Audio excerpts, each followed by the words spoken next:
case number 3, we're looking at now the cube root of the quantity x plus 1. We're interested in determining whether or not the derivative at x equals -1 exists. So we have ourselves another cube root, just like we did up here with case number 2. But this case number 2, we had an even numerator. In other words, we had x squared. That's not the case down here. This is the cube root of x plus 1 to the first power. In other words, I could have written this as x plus 1 to the 1/3 power. Why 1/3? Because we have the cube root, so the 3 and the 3, and then this is x plus 1 to the first power, so we have a 1 in the exponent in numerator. So if we take a look at this graph right here, we're going to bring in our calculator again. There it is, the cube root of x plus 1. And if I do zoom 4, here it goes. All right, so here's our graph of the cube root of x plus 1. And we can see we're interested when x is equal to -1, and something definitely happened right there. So let's zoom in on that. Actually, let me go back to the graph. Let me hit trace. I'm going to trace over to -1. There we go. And now I'm going to zoom in. And when we zoom in, we get this situation right here. Okay, so we get this little gap here. And that's actually a situation with the pixelation of the graph. Let's zoom in another time. And when we do so, we can see that basically what's happening is we are turning this curve into a line. That's good, but describe this line. Let's see if it'll let us do it one more time. Describe this blue line that's appearing on the screen. Hopefully it'll appear one more time. There it is.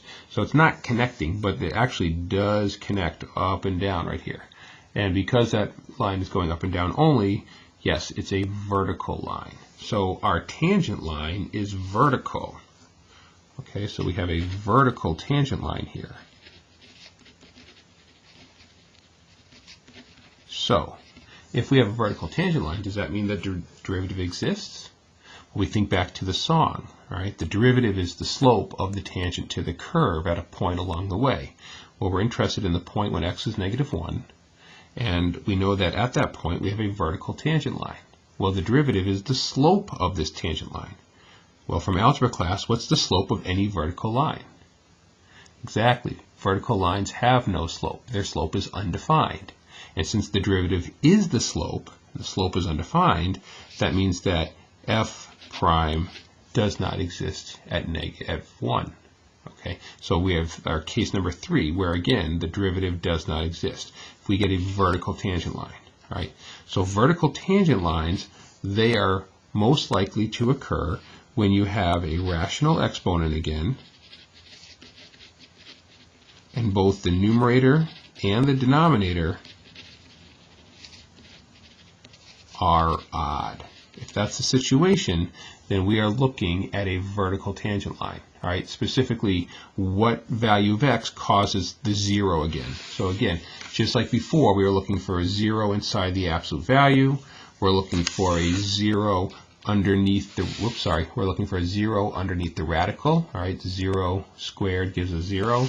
And again, we're looking for a 0 under the radical. All right, -1 plus 1 gives us the 0. So whatever value of x gives us the 0 under the radical, that's the spot where we're going to have a vertical tangent line.